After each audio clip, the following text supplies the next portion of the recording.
Seminar akan dilaksanakan kurang lebih 2 menit lagi ya untuk bapak-bapak dan ibu-ibu.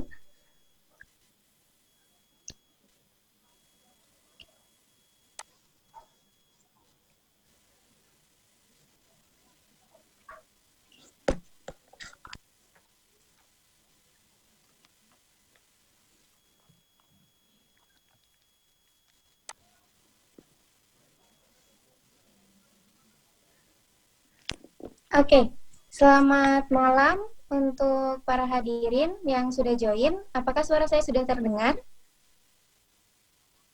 Sudah Ibu. Sudah.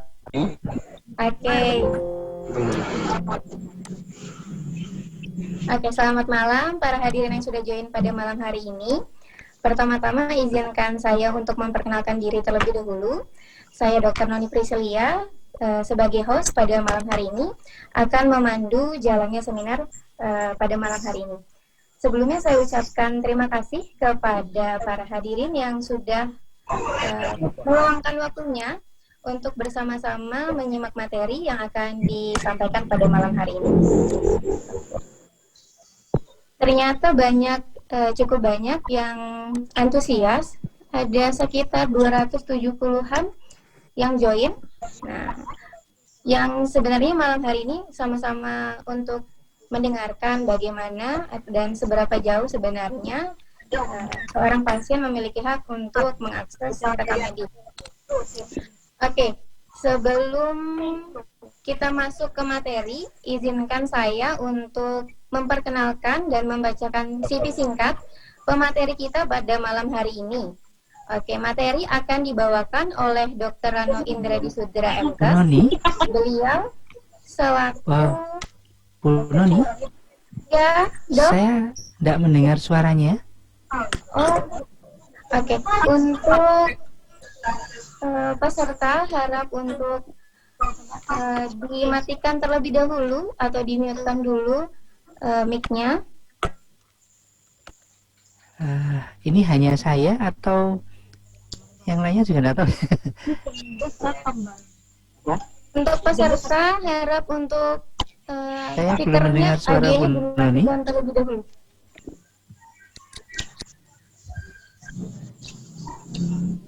Suaranya jelas. Halo. Jelas suaranya. Tidak ikut lagi sama bisa terus. Ini kalau saya baca di chat juga ada yang tidak mendengar sama sekali, tapi ada juga yang dengar. Untuk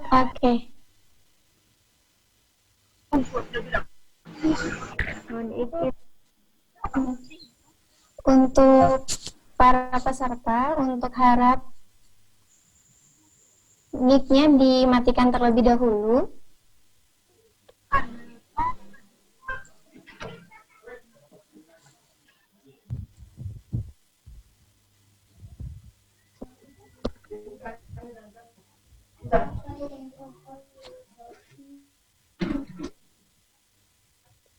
Oke. Apakah sudah terdengar cukup jelas?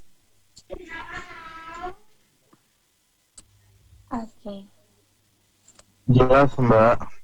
Oke, kalau gitu akan saya lanjutkan. Sebelum masuk ke materi, saya akan membacakan CV singkat pemateri kita pada malam hari ini. Materi hari ini akan dibawakan oleh Dr. Rano Indradi Sudra. Beliau adalah Health Information Management Consultant dan Dekan Pikes Universitas Nasional Karangturi. Mohon izin, Dokter. Mohon izin, Dokter, untuk mengingatkan pemaparan materi akan berlangsung kurang lebih selama 1 jam. Dan selanjutnya akan dilanjutkan dengan sesi diskusi. Untuk para hadirin yang sudah bergabung, agar bisa menyimak dan jika ada pertanyaan, silahkan untuk menuliskan di kolom pertanyaan selama pemateri menyampaikan materi. Oke. Kepada Dr. Rano Indradi Sudra MKes, waktu dan tempat Dipersilahkan. Oke. Untuk para hadirin yang sudah bergabung, harap untuk mematikan mic-nya terlebih dahulu, mematikan mute atau di mute dulu untuk membantu kelancaran terjadi seminar pada malam hari ini.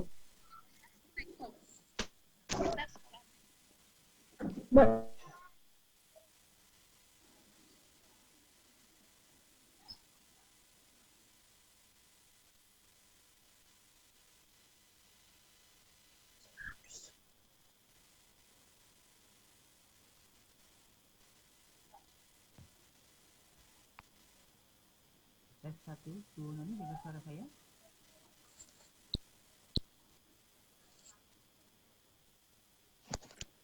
Apakah suara saya bisa terdengar jelas, Bu? Suaranya terdengar, Dokter Rano? Cukup jelas? Terdengar tetapi kecil, Dok, suaranya, Dok. Apakah bisa di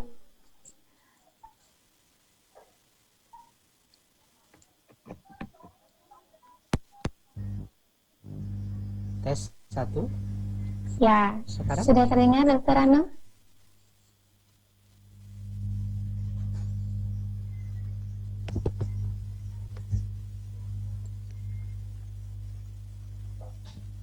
Saya yang tidak bisa mendengar ini.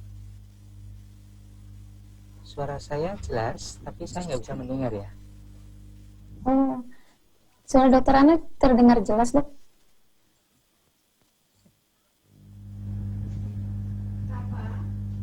Coba tes lagi, Bu Noni. Iya, Dokter. Oke. Nah, sekarang saya sudah dengar. Baik, Dokter. Baik. Bentar, saya siapkan. Bismillahirrahmanirrahim. Assalamualaikum warahmatullahi wabarakatuh.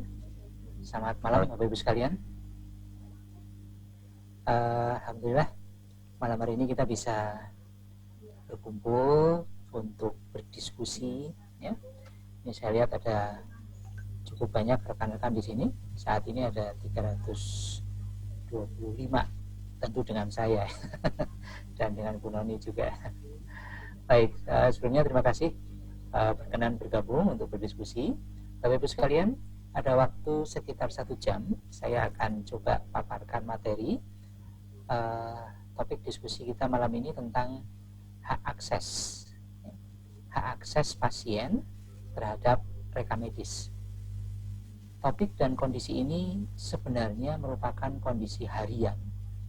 Saya hampir yakin teman-teman yang di sarana pelayanan kesehatan, entah rumah sakit, puskesmas, klinik dan sebagainya, baik di depan maupun di belakang layar, ya, itu hampir tiap hari akan menghadapi masalah dengan hak akses pasien terhadap rekam medisnya. Nah, jadi saya lebih berharap nanti silakan bisa saling sharing, menyampaikan pengalaman Bapak Ibu sekalian, sehingga bisa memperkaya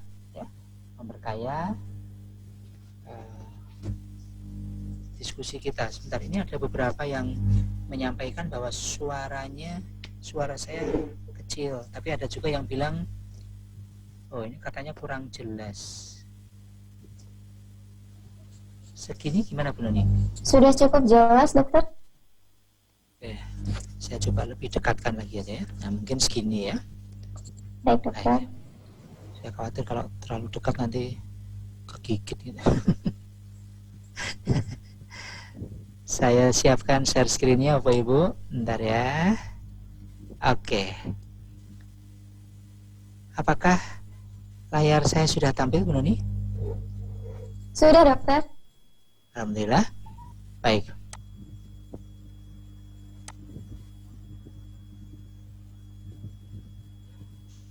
Bapak Ibu sekalian, jadi topik kita seperti yang saya sampaikan tadi, hak akses pasien terhadap rekam medis. Dalam konsep ini berarti rekam medis ya rekam medisnya si pasien tersebut gitu ya, bukan rekam medis orang lain atau pasien lain, tentunya seperti itu. Saya lihat tadi sambil menunggu teman, nah ini Sulis jangan coret-coret layar ya. Ini. Layar saya jangan dicoret-coret. Saya bersihkan. Nah. Ya, udah bersih. Jadi mungkin di antara kita ada yang sudah pernah menjadi pasien. Mudah-mudahan saja sih tidak ya, amin. Artinya lalu sehat walafiat gitu.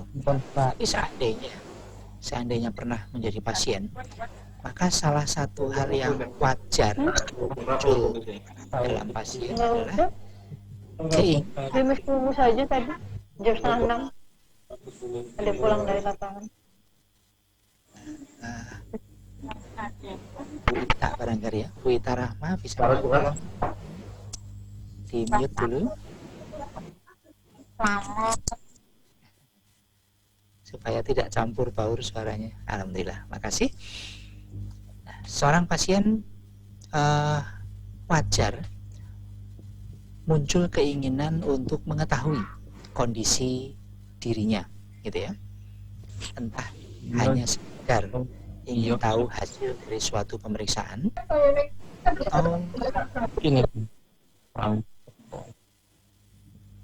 atau ingin tahu keseluruhan proses yang telah dialami oleh pasien tersebut. Nah, itu semua masuk dalam konsep akses. Nanti akan kita bicarakan seperti itu, ya.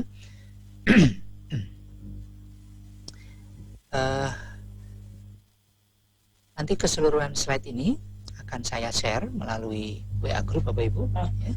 Jadi Bapak Ibu akan mendapatkan semua slide yang ditayangkan di sini, termasuk slide ini juga ya.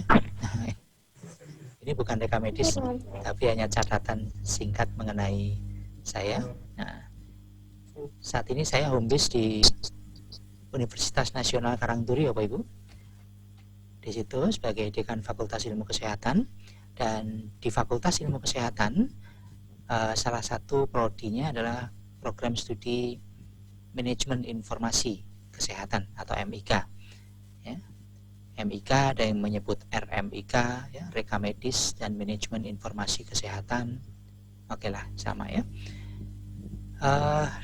Di organisasi saat ini saya pengurus di DPP, Dewan Pengurus Pusat MHKI, Masyarakat Hukum Kesehatan Indonesia, dan DPW MHKI Jateng juga.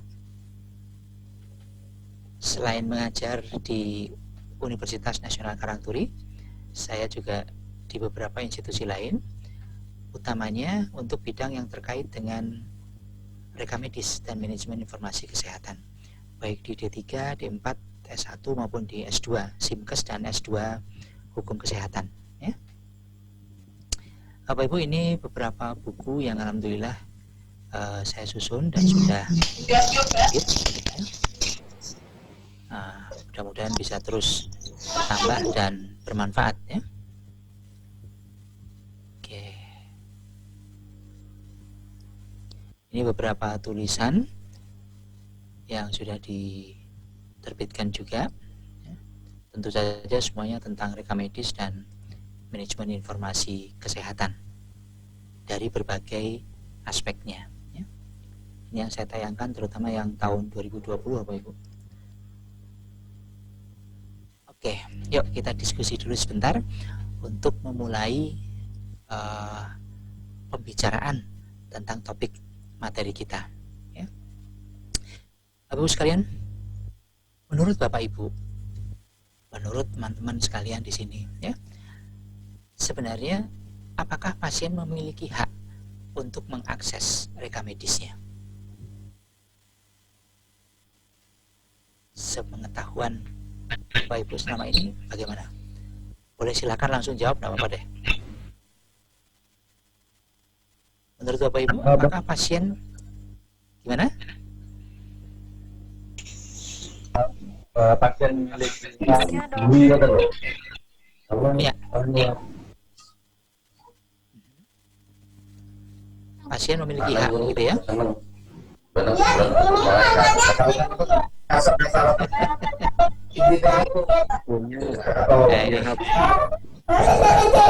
ada hak akses.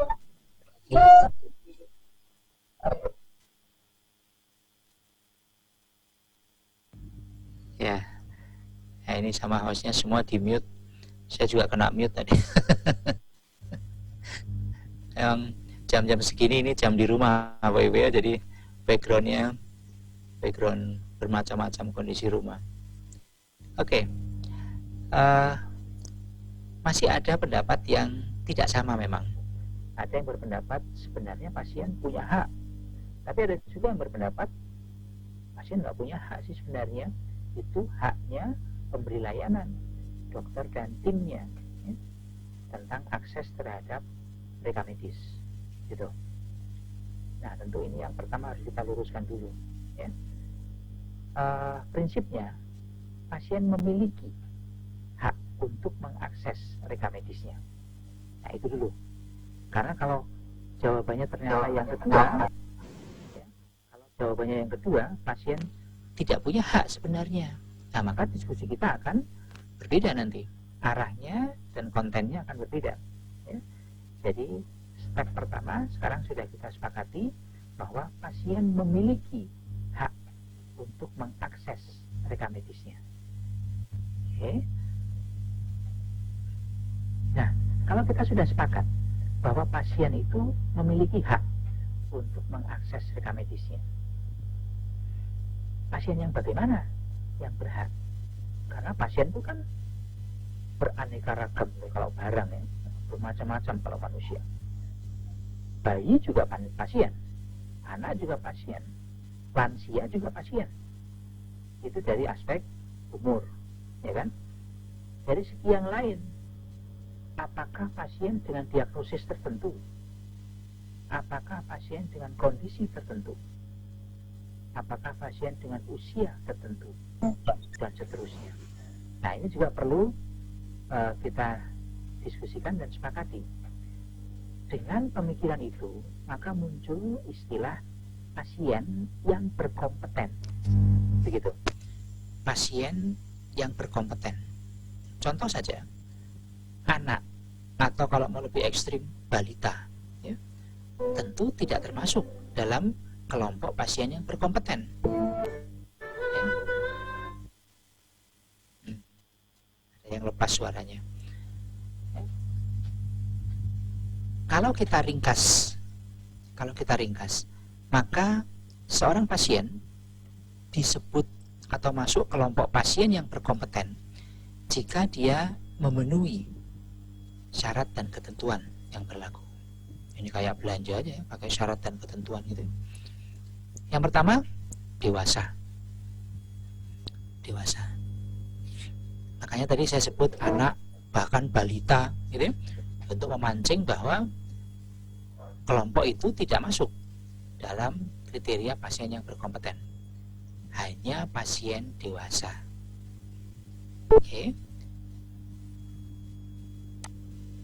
Bapak Ibu yang dari rumah sakit, yang dari puskesmas, yang dari klinik, ya, katakanlah yang dari fasilitas pelayanan kesehatan,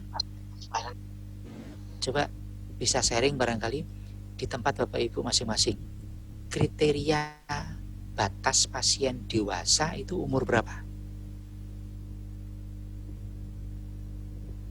Ada yang bisa sharing? Di tempat Bapak Ibu, kriteria pasien dewasa itu umur berapa? Kita tidak sedang membicarakan betul dan salah ya, karena masing-masing bisa punya aturan sendiri-sendiri.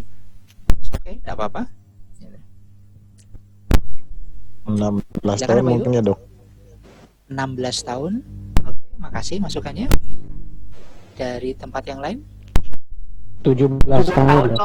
17 tahun. 17 tahun, Dok. 16 tahun. 17, Dok. Oke. Ada 16, ada 17 tahun, Dok. Baik, terima kasih. 17 tahun, 17 tahun. betul. Oke, ada yang berani nawar lebih tinggi? 18 tahun, Dok. 18 tahun. Terima kasih. 19 Tuhan tahun, Dewa. 15 tahun, dokter. WHO 18 tahun loh. Ya, 18 tahun. Baik. Sebenarnya setelah ini saya mau menanyakan lagi jawaban Bapak Ibu, entah itu tadi ada yang 15, 16, 17, 18, 19, itu ada ketentuan dari direktur atau biasanya gitu. Ada ketentuan tertulis di Bapak Ibu atau hanya biasanya dianggap sekian Pak gitu. Yang mana Bapak Ibu? Ada ketentuan, Dok. Ada ketentuan, alhamdulillah. Ya. Jadi sekali lagi kita tidak sedang membicarakan itu betul itu salah gitu ya. Tapi kondisi yang paling pas adalah kalau ada kejelasan, kalau ada ketegasan. Pak, di tempat kami 19 tahun. Oke. Gitu. Ya, Pak, di tempat kami 18 tahun. Ini ada SK dari direktur, ya, ada kebijakan tentang kriteria pasien yang berkompeten. 1, dewasa, yaitu telah berusia, misalnya tadi ya. Saya sharing juga ini dari beberapa diskusi yang selama ini kami lakukan, termasuk dengan Biro Hukor di Kemenkes dan sebagainya, itu seringkali dipakai kesepakatan dewasa itu 21 tahun Bapak Ibu. 21 tahun. Ya. Kita sendiri juga tahu di Indonesia ada lebih dari satu regulasi yang berkaitan dengan umur. Undang-Undang Perlindungan Anak itu seingat saya nyebut 18 batasnya. Ya, Undang-Undang Perlindungan Anak. Undang-Undang Perkawinan itu direvisi lagi kan sekarang batas usia menikah. Lalu Undang-Undang Lalu Lintas, ini beda lagi. Undang-Undang Tontonan, ya. Nah, semuanya bisa punya kriteria batas dewasa. Nah, ini juga makanya kita perlu ada kejelasan dan ketegasan. Oke. Lalu usia ini masih juga didampingi dengan kondisi. Misalnya disebutkan dalam kebijakan di rumah sakit Bapak Ibu masing-masing ya. Contoh misalnya kriteria pasien yang berkompeten adalah 1, dewasa, yaitu telah berusia 21 minimal 21 tahun atau sudah menikah. Artinya walaupun disebutkan kebijakan di situ misalnya tadi 21 tahun, bagi pasien yang belum usia segitu tapi sudah menikah, maka masuk kriteria memenuhi nomor 1. Gitu. Ya. Memenuhi nomor 1. Oke. Pernah ada pertanyaan, Pak, ada pasien usianya 18 tahun. Berarti belum memenuhi. Oke, belum memenuhi. Tapi dia sudah menikah.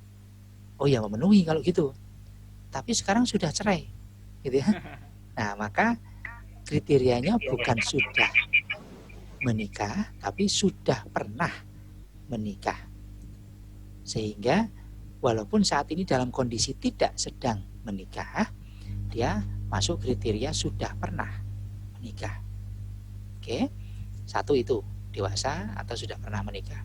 Yang kedua sadar. Ya, sadar.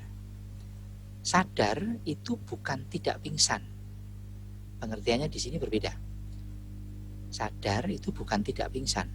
Pasien pingsan sudah jelas tidak sadar. Tapi pasien yang tidak pingsan, buka mata, duduk, bahkan sedang berjalan, belum tentu dalam kondisi sadar. Gitu ya. Contoh, pasien yang dalam pengaruh obat, pasien dalam pengaruh alkohol, ya, mungkin dia tidak pingsan, tapi sedang tidak penuh kesadarannya. Oke. Yang ketiga, sehat akal. Sehat akal, ya. Pasien yang memenuhi 3 kriteria tadi, dewasa atau sudah pernah menikah, sadar, dan sehat akal, maka masuk dalam kriteria pasien yang berkompeten. pasien yang berkompeten berarti dia memiliki hak penuh terhadap dirinya dan terhadap informasi dari dirinya. Dalam hal ini berarti informasi kesehatan dia yang direkam di dalam rekam medis. Gitu ya. Jika seorang pasien termasuk dalam kriteria berkompeten, maka dialah yang memiliki informasi dalam rekam medisnya. Dialah yang berhak menentukan siapa lagi yang boleh tahu. Gitu. Nah, ini seringkali agak dikaburkan dengan pengertian keluarga. Dalam kebiasaan kita, termasuk di sinetron-sinetron itu, ya, keluarga itu merupakan lingkaran yang dianggap pasti boleh tahu. Keluarga Ibu X, gitu misalnya, keluarga Bapak Anu, dan seterusnya. Padahal kalau kita kembalikan kepada hak mengakses rekam medis ini, maka jika si pasien adalah pasien yang berkompeten, bahkan lingkaran keluarganya pun belum tentu otomatis boleh tahu. Gitu. Ya. Nah, ini dalam budaya ketimuran kita tidak sepenuhnya bisa selalu dijalankan seperti itu. Ya kan? Tapi kita sedang membicarakan aturan, sehingga kita bedakan aturan dan kebiasaan. Gitu ya Bapak Ibu ya. Jadi pasien yang bagaimana yang berhak mengakses rekam medisnya? Pasien yang berkompeten dengan syarat-syarat yang kita bahas tadi itu. Oke. Nah, karena kita sudah paham sekarang bahwa memang ada hak pasien untuk mengakses rekam medisnya, dan hak itu ada pada pasien yang berkompeten, maka kita bisa melanjutkan sekarang membicarakan tentang hak akses tersebut. Ya. Karena yang diakses adalah rekam medis, maka kita ingat lagi batasan dan hal-hal lain yang terkait dengan rekam medis untuk masalah akses. Yang pertama, definisi dan pengertian area sini ya. Nah, definisi dan pengertian dari rekam medis. Kita sepakat bahwa berbagai definisi ini, baik dari KBBI, baik dari WHO, dari IFHIMA, ya, IFHIMA itu International Federation of Health Information Management Association, jadi organisasi perekam medis sedunia, itu IFHIMA. Nah, dia juga punya definisi tentang batasan rekam medis. Lalu di Indonesia kita punya Undang-Undang Nomor 29 tentang praktek kedokteran, dan kita juga punya Permenkes 269 tahun 2008 ya, tentang rekam medis. Kebetulan dua ini, baik di Undang-Undang praktek kedokteran maupun di Permenkes rekam medis, itu menyebutkan hal yang sama, bahwa rekam medis adalah dan seterusnya. Oke. Lalu kita juga punya satu lagi yang digunakan untuk rumah sakit dalam hal ini ya, yaitu Standar Nasional Akreditasi Rumah Sakit. Kita pakai sekarang yang edisi 1.1 sejak tahun 2019 ya, masuk 1 Januari 2020. Di situ juga disebutkan rekam medis adalah bukti tertulis, baik di atas kertas maupun secara elektronik, tentang ini dan itu dan seterusnya lah. Oke. Nah, berarti yang sedang kita bicarakan adalah hal-hal yang masuk dalam kriteria definisi dan pengertian itu. Rekam medis ada karena diadakan, dalam arti dibuat, bukan muncul sendiri ya, bukan kita terima, tapi dibuat. Nah, regulasi yang berkaitan dengan pembuatan rekam medis ada beberapa diantaranya Undang-Undang Rumah Sakit ya, bahkan dalam Undang-Undang Nomor 11 tahun 2020 yang kita kenal dengan Undang-Undang Cipta Kerja, Di situ juga ada disebutkan pada pasal 61, rumah sakit wajib menyelenggarakan rekam medis. Permenkes 269 2008 juga menyebutkan harus dibuat secara tertulis, lengkap, dan jelas. Ya. Ini KARS sering menyebut sebagai legible, ya kan? Lengkap dan jelas, atau secara elektronik. Nah, ini nanti akan menjadi perluasan dari diskusi kita.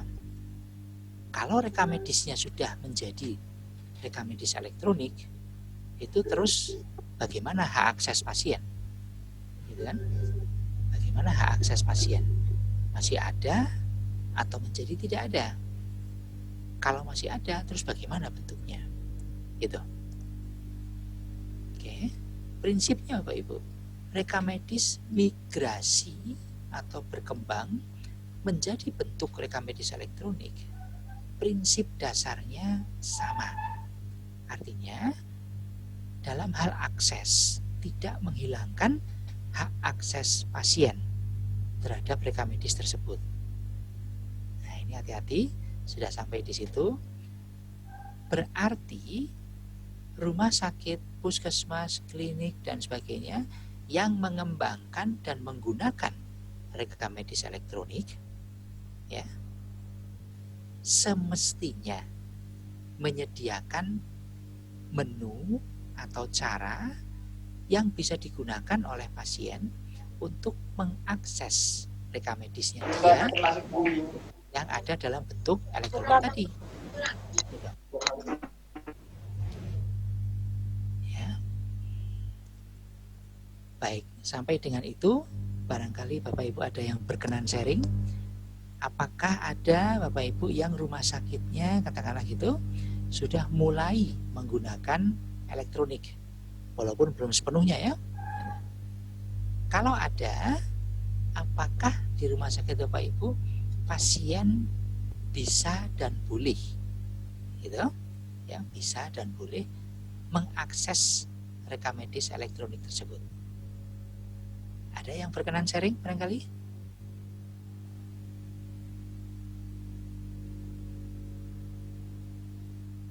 Dari 400-an kita yang kumpul di sini.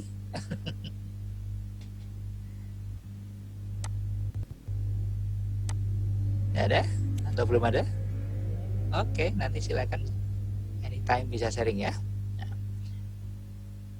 Bapak Ibu, saya mau kaitkan satu cabang lagi dari rekam medis, yaitu kepemilikan. Untuk rawat jalannya sudah menggunakan elektronik, terus pendaftarannya pakai mesin antrian mandiri. Oke. Apakah pasien diberi hak atau cara untuk mengakses?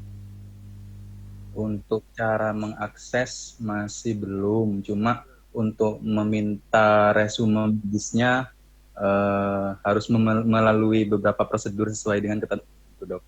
Oh, kalau pasien nggak minta? Kalau pasien nggak minta, nggak ada, Dok. Nggak diberi ya? Oke. Nah, ini ngomong-ngomong tentang resume atau ringkasan keluar, itu merupakan hak pasien, Bapak Ibu. Ya. Jadi semestinya pasien tidak minta pun mestinya diberi itu. Nah, itu bisa satu topik diskusi besar sendiri itu, ya. Tentang lembar resume medis atau disebut juga ringkasan keluar tadi ya, discharge summary dan sebagainya. Oke. Nah, saya sampai di cabang yang ini. Terima kasih sharingnya, Pak. Kepemilikan rekam medis. Ini juga sudah sejak dulu menjadi bahan diskusi ini. Emang rekam medis punya siapa sih? Gitu. Kalimatnya sederhana, tapi penerapannya tidak sesederhana itu. Rekam medis itu berkasnya punya rumah sakit katanya, atau punya puskesmas, atau punya klinik.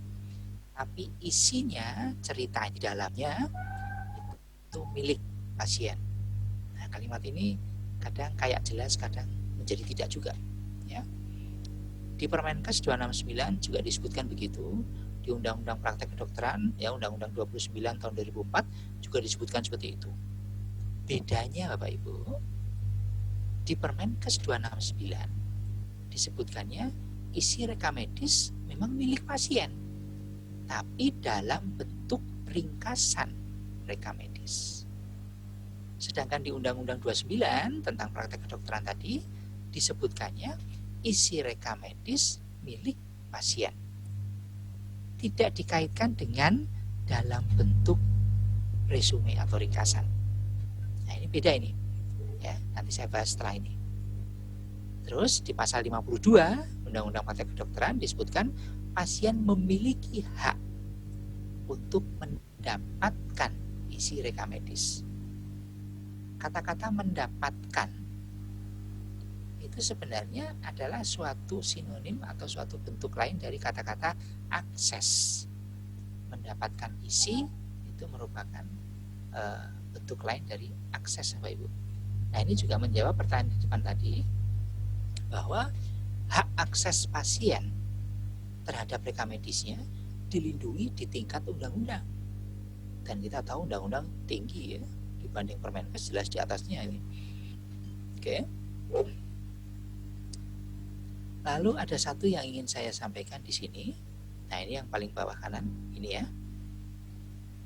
Bahwa bulan Agustus tahun 2020 kemarin Kementerian Kesehatan menerbitkan peraturan Menteri Kesehatan ya, Permenkes nomor 21 tahun 2020, yaitu Permenkes tentang rencana strategis Kementerian Kesehatan periode 2020 sampai 2024. Cukup tebal Permenkesnya ini ya, di halaman 300 sekian itu ada dimunculkan tentang rekam medis elektronik.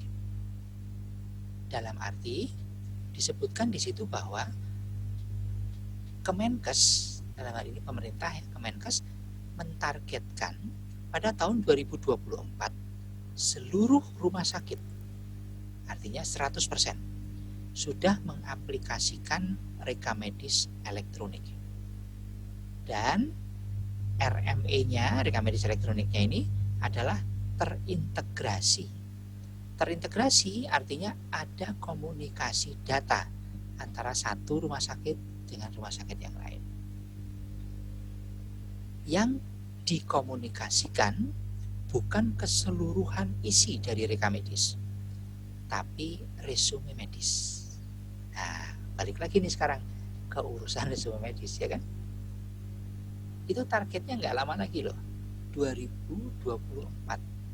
Sekarang 2020 aja udah mau habis. Berarti kira-kira kan 4 tahun lagi Bapak Ibu. 21, 22, 23, 24. Dalam waktu 4 tahun lagi ditargetkan 100% seluruh rumah sakit sudah menggunakan rekam medis elektronik dan terintegrasi. Gitu. Nah, mari bayangkan pada kondisi itu nanti terus bagaimana hak akses pasien terhadap rekam medisnya. Gitu kan? Ya. Nah, ini beberapa kaitan antara rencana ke depan, kondisi sekarang gitu ya. Rencana ke depan, terus kondisi sekarang, terus regulasi dan beberapa pelaksanaannya saat ini. Oke. Yuk, lanjut dulu. Mengakses rekam medis. Mengakses rekam medis. Itu maksudnya bukan untuk mendapatkan berkasnya. Kalau rekam medis kertas berarti bukan untuk mendapatkan folder bersama isinya, bukan.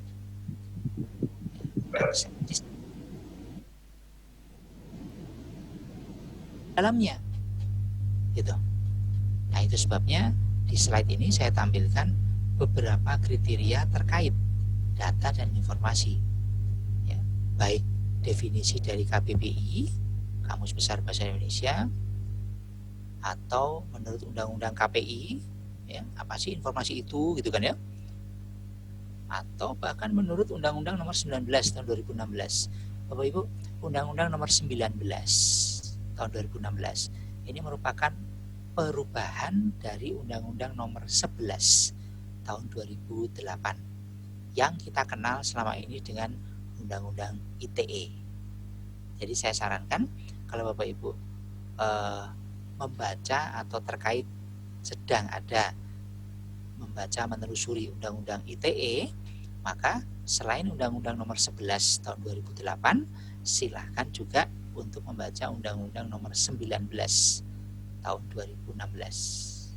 Karena itu perubahan dari Undang-Undang 11 ya. Sebentar lagi nanti kalau tidak ada halangan, Kemenkes sudah mentargetkan tahun 2020 ini Permenkes 269 sudah direvisi, selesai. Ya, target itu tercantum dalam Permenkes nomor 21 tahun 2020 yang saya sebutkan tadi. Nah, saya belum tahu nanti perubahannya seperti apa. Berarti kan selama ini kita selalu Permenkes 269. Sebentar lagi 269 sudah diubah. Sama seperti ITE. ITE itu dulu Undang-Undang 11, sekarang Undang-Undang 19. Oke. Nah, itu tentang lingkup data dan informasi. Kita samakan lagi sekarang. Hak akses itu yang bagaimana sih? Dari sejak judul sampai dengan ini kita nyebut terus nih, hak akses. Dari kacamata hukum, kata-kata hak ini sudah jelas ada kaitan langsung dengan legal, dengan hukum. Ya, saya ambilkan salah satunya dari Sudikno Mertokusumo, bahwa hak itu adalah kepentingan yang dilindungi oleh hukum. Jadi kalau kita sepakat bahwa pasien memiliki hak akses, seperti disebutkan dalam undang-undang tadi itu, ya, kondisi ini berarti dilindungi hukum, Bapak Ibu. Artinya, apabila itu tidak kita berikan kepada pasien, maka berpotensi pasien meminta. Masih bagus meminta ya. Kalau menuntut, nah ini kan repot, jadi urusan hukum nanti. Oke. Hal yang lain di peraturan pemerintah nomor 71 tahun 2019.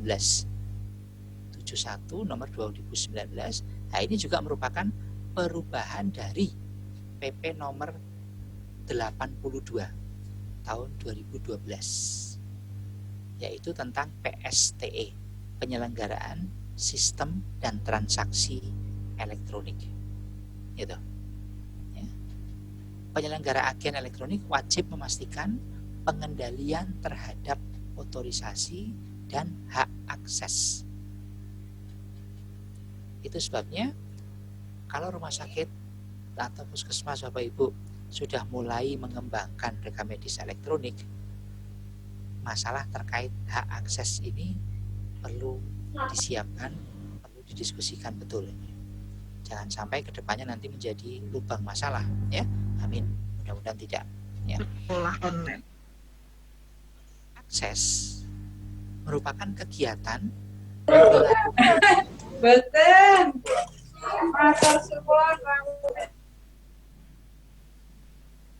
merupakan kegiatan melakukan interaksi dengan suatu sistem elektronik. Ya. Mengakses. Nah, rekam medis elektronik yang diakses itu bisa saja hanya membuka atau open, melihat, ya, atau bahkan menambahkan, add, atau mengurangi, crop, reduce, atau mengubah, editing, atau menghapus, atau mengcopy, atau memotong, cut. Bisa juga menempelkan, paste, ya, paste kalau lidah kita, ya, paste, atau memindahkan, move, atau meneruskan, ya, forward, dan bisa juga mencetak atau print. Semua yang saya sebutkan tadi itu Bapak Ibu, mulai dari open sampai print, merupakan ruang lingkup aktivitas akses. Ya, merupakan ruang lingkup aktivitas akses. Jadi, yang disebut mengakses bisa saja hanya membuka dan melihat, tapi bisa juga melakukan banyak hal-hal lain seperti yang disamakan. Nah, ini menjadi bahan diskusi berikutnya. Lalu, kalau tadi di depan sudah kita sepakati bahwa pasien itu punya hak akses, yang mana ini yang dimaksud? Hanya boleh melihat, hanya boleh membaca, atau boleh menambahkan, atau boleh mengusulkan perubahan? Boleh nggak pasien mencetak? Atau dan seterusnya, gitu ya. Nah, artinya mungkin kalau orang Jawa bilang ngono ya ngono lah, ning ojo ngono gitu. Ya akses, tapi kamu bolehnya hanya melihat aja. Nah, kalau direktur itu boleh melakukan apapun. Kepala bagian itu bolehnya ini dan itu. Pendaftaran nggak boleh ngeprint laporan keuangan ya, dan seterusnya. Nah, itu artinya ada pengaturan akses.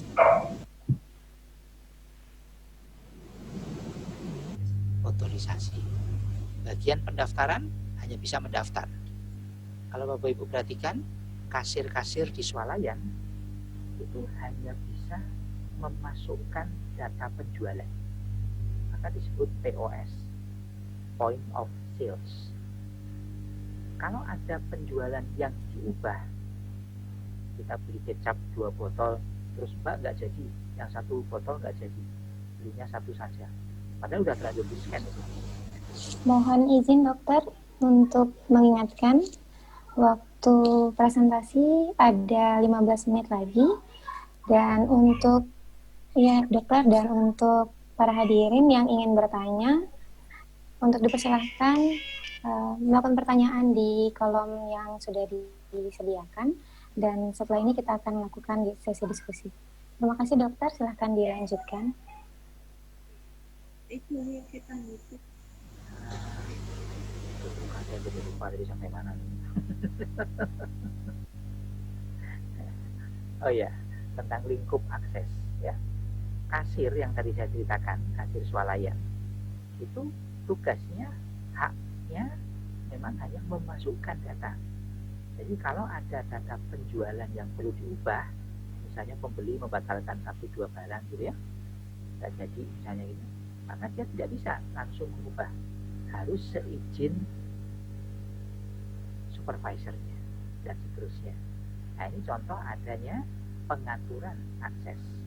Artinya, kalaupun kita sepakat bahwa pasien punya hak akses terhadap rekam medis, tapi perlu diatur hak aksesnya seberapa. Suaranya kecil, Sob. Makasih. Kalau segini Bapak Ibu cukup, Bu Nani? Baik, makasih. Baik, makasih. Ya. Nah, diskusi tentang hak akses ini, maksud saya lingkupnya ini juga masih bervariasi Bapak Ibu. Ya, bervariasi. Kalau kita menengok ke beberapa negara lain, itu juga mereka berbeda-beda. Ada pasien yang hanya boleh melihat. Sama seperti begini Bapak Ibu. Mahasiswa di kampus, ya, yang kampusnya sudah menggunakan sistem informasi akademik. Biasanya mahasiswa punya hak akses, bisa masuk ke SIA, gitu kan ya, ke sistem informasi akademik, tapi dia hanya bisa melihat nilai dia sendiri, nggak bisa melihat nilai temannya. Dia bisa melihat pengumuman, gitu, dan dia bisa mengirim pesan ke bagian administrasi atau ke dosen pembimbing akademiknya. Nah, misalnya gitu. Hal-hal lain mahasiswa tidak bisa, ya. Apalagi mengubah, menghapus. Nah, tapi mahasiswa bisa mencetak, dan yang dicetak hanya KHS, misalnya gitu. Artinya, walaupun mahasiswa diberi hak akses terhadap sistem informasi akademik, tapi sistem informasi akademik tadi, tapi ada pembatasan hak akses. Ya, pasien juga begitu. Oke. Berarti Bapak Ibu, pada saat kita mendiskusikan atau di rumah sakit Bapak Ibu nanti berdiskusi tentang pengaturan hak akses pasien, silahkan item-item yang saya tampilkan ini dipertimbangkan. Ya. Wah, tadi malam saya ikut diskusi tentang hak akses pasien. Ternyata pasien harusnya diberi hak akses loh. Ya. Nah, kata-kata seharusnya diberi hak akses itu ternyata nggak sederhana. Kita harus membicarakan subjek yang mengakses siapa. Contoh, subjek mengakses ya berarti pasien yang berkompeten. Kalau pasiennya belum berkompeten, ya, tidak memenuhi 1, 2, atau 3 syarat yang kita bicarakan tadi, maka dia tidak boleh mengakses baik manual maupun elektronik. Nah, terus siapa, Pak? Pasien yang belum berkompeten, haknya jatuh kepada walinya. Kalau anak, berarti haknya jatuh ke orang tuanya, misalnya gitu. Berarti yang mengakses orang tuanya, gitu ya. Itu tentang subjek tadi, berarti masih perlu didiskusikan dan dikembangkan. Berikutnya, harus ada kebijakan dan SPO, prosedur tentang pelaksanaannya. Terus tata cara akses.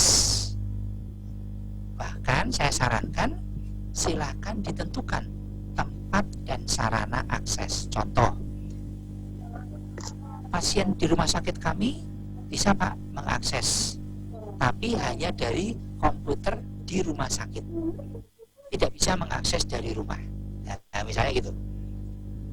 Ada lagi rumah sakit yang pasien bisa, Pak, mengakses dari rumah, ya, baik melalui web maupun melalui aplikasi Android. Nah, itu artinya Bapak Ibu sedang membicarakan tempat dan sarana akses.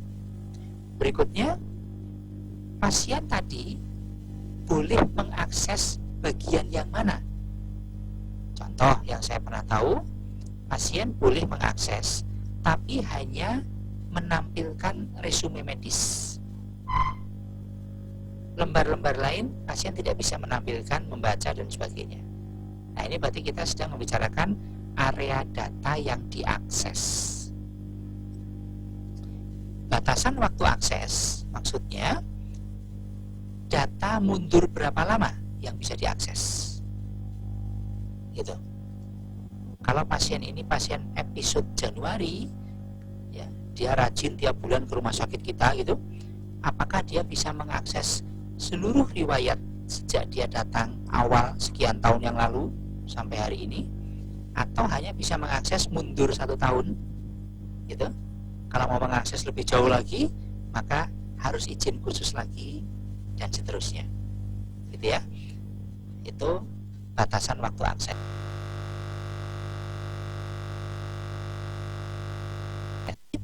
Saat akses ini maksudnya pasien mau diizinkan untuk ngapain pada waktu akses. Contoh, melihat, membaca, mengirim pesan.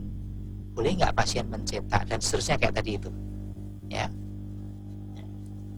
Yang sulit menjawabnya itu Bapak Ibu, oh Pak, dia tidak boleh mengcopy ke flash disk, dia tidak boleh ngeprint, dia tidak boleh apa dan sebagainya.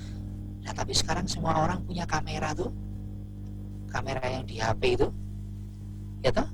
Berarti pasien bisa memotret layar pada saat dia mengakses. Oh ya udah, kalau gitu HP harus dititipkan dan sebagainya. Monggo deh, bagaimana keputusan di rumah sakit Bapak Ibu masing-masing, tapi artinya sudah dipertimbangkan. Satu lagi ya Bapak Ibu, jangan lupa mengatur audit trail.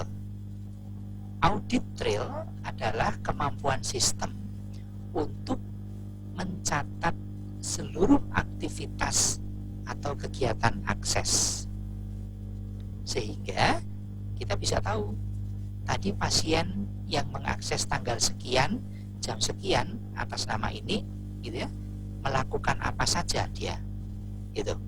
Itu harus tercatat. Nah, catatan tadi, aktivitas catatan tadi disebut audit trail, ya, audit trail. Secara sistem ini sudah terstandar Bapak Ibu, harus ada. Oke. Nah, kita lihat sekarang dampaknya. Di Permenkes 269 disebutkan isi rekam medis memang milik pasien, tapi dalam bentuk ringkasan rekam medis. Boleh dicatat, boleh diberikan tadi ya, boleh dijelaskan sama seperti pada SNARS, ya. Kalau milik pasien ini disebutkan dalam bentuk ringkasan rekam medis, mari kita pikirkan bahwa ringkasan rekam medis itu kan dibuat pada akhir episode pelayanan, ya kan? Untuk gampangnya kita diskusikan pasien rawat inap. Seorang pasien dirawat 10 hari pulang, maka ringkasan rekam medisnya dibuat pada saat dia pulang atau setelah pulang. Namanya aja ringkasan pasien keluar, ringkasan rekam medis, ya kan? Nah, kalau mengingat itu dan ringkasan ini baru ada pada akhir episode, berarti hak pasien untuk mengakses isi rekam medisnya dalam bentuk ringkasan rekam medis tadi baru muncul pada saat dia selesai episode. Apakah seperti itu? Berarti selama hari-hari dia dirawat, misalnya gitu ya, kalau rawat inap, selama hari-hari dia dirawat belum muncul dong haknya mengakses. Kan ringkasan belum dibikin. Nah, ini kan sesuatu yang perlu dipertimbangkan Bapak Ibu. Dan mudah-mudahan nanti menjadi bagian yang dibetulkan dalam revisi Permenkes 269. Ya. Di Permenkes 269 disebutkan bahwa rekam medis disimpan minimal kalau di rumah sakit 5 tahun. Untuk lembar persetujuan tindakan dan ringkasan rekam medis disimpan minimal 10 tahun. Setelah itu dapat dimusnahkan.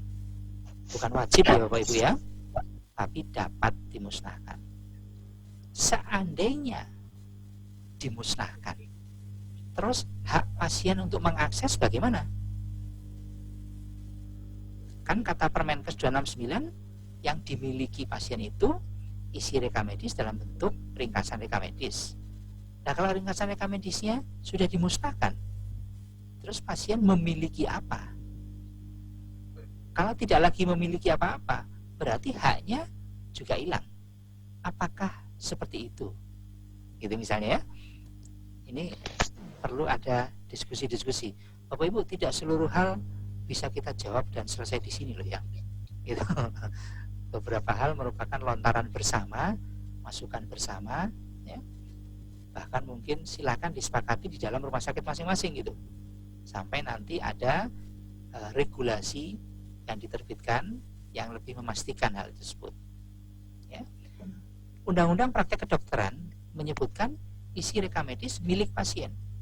Dalam undang-undang ini tidak disebutkan dalam bentuk ringkasan rekam medis.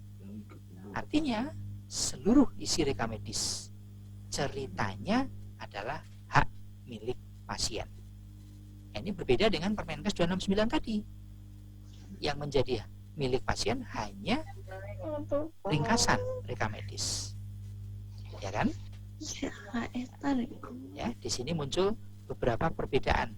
Nah, perbedaan dalam regulasi dalam peraturan perundang-undangan menimbulkan keraguan-raguan karena ada ketidakpastian.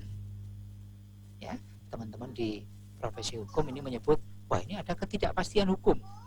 Gitu. Ketidakpastian hukum berpotensi menimbulkan tidak adanya perlindungan hukum. Dalam hal ini perlindungan hukum terhadap hak akses pasien. Oke.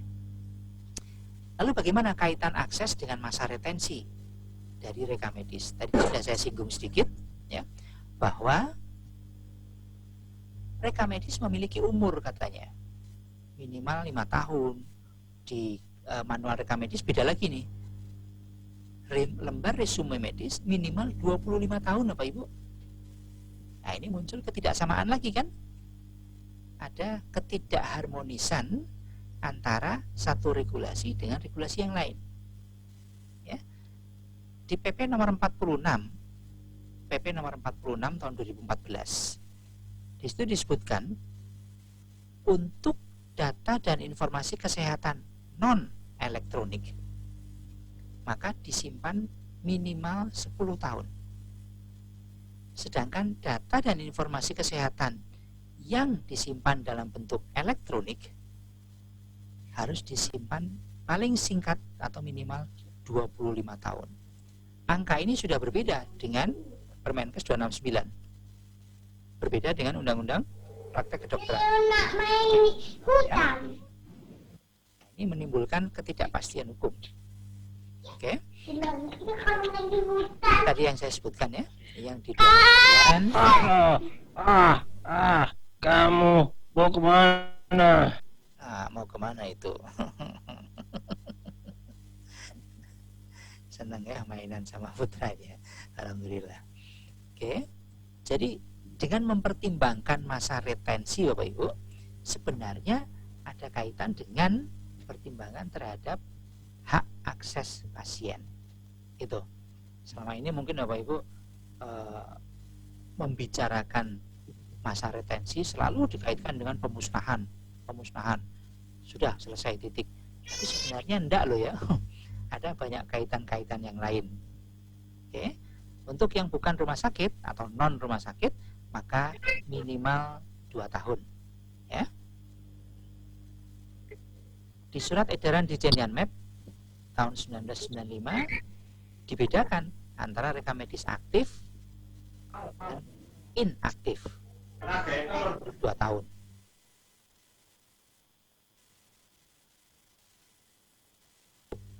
Itu pun sebenarnya masih berpeluang untuk membeda-bedakan. Kita boleh kok membedakan masa retensi berdasarkan kelompok diagnosis.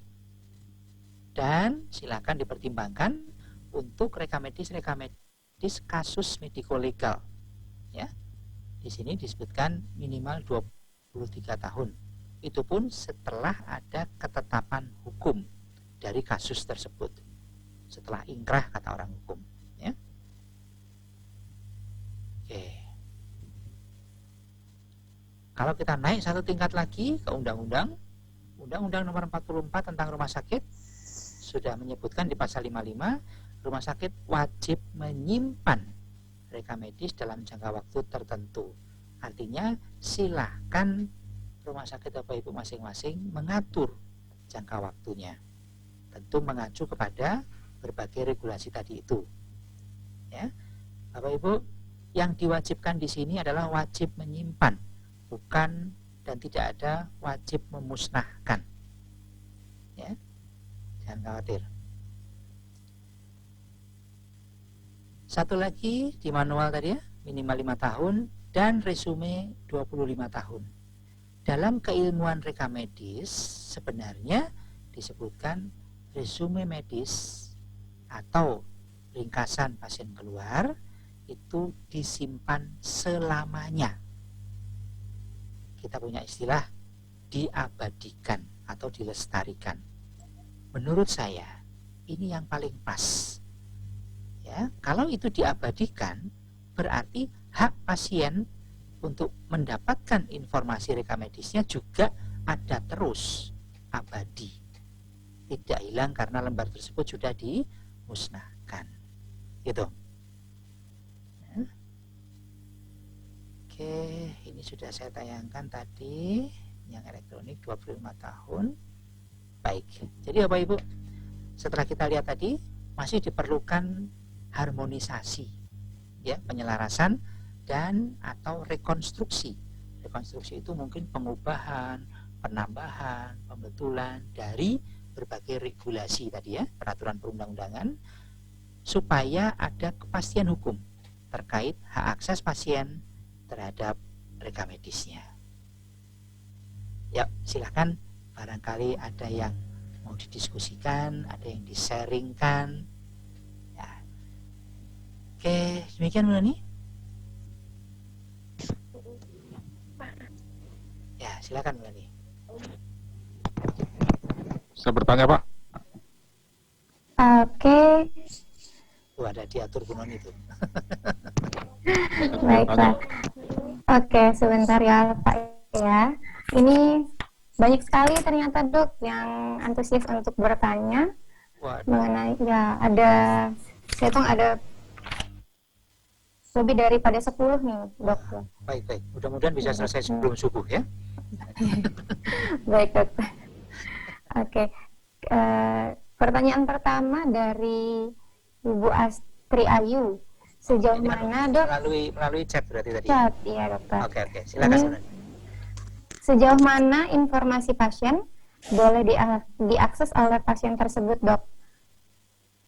Kemudian, iya Dokter boleh. kok saya lupa loh. Ya. Sejauh mana informasi pasien boleh diakses oleh pasien tersebut? Sebenarnya ini jawabannya ada pada beberapa slide yang tadi kita bahas. Ya. Kalau menurut Permenkes 269, berarti sejauh lembar rekam medis, sejauh lembar resume medis, ya kan? Karena isi rekam medis milik pasien dalam bentuk, gitu. Tapi kalau menurut Undang-Undang Praktek Kedokteran, Undang-Undang Nomor 29 tahun 2004 tadi itu tidak disebutkan bahwa batasannya adalah ringkasan medis, menyebutkannya isi rekam medis milik pasien dan pasien berhak mendapatkan isi tadi. Artinya tidak ada batasan mau lembar yang mana.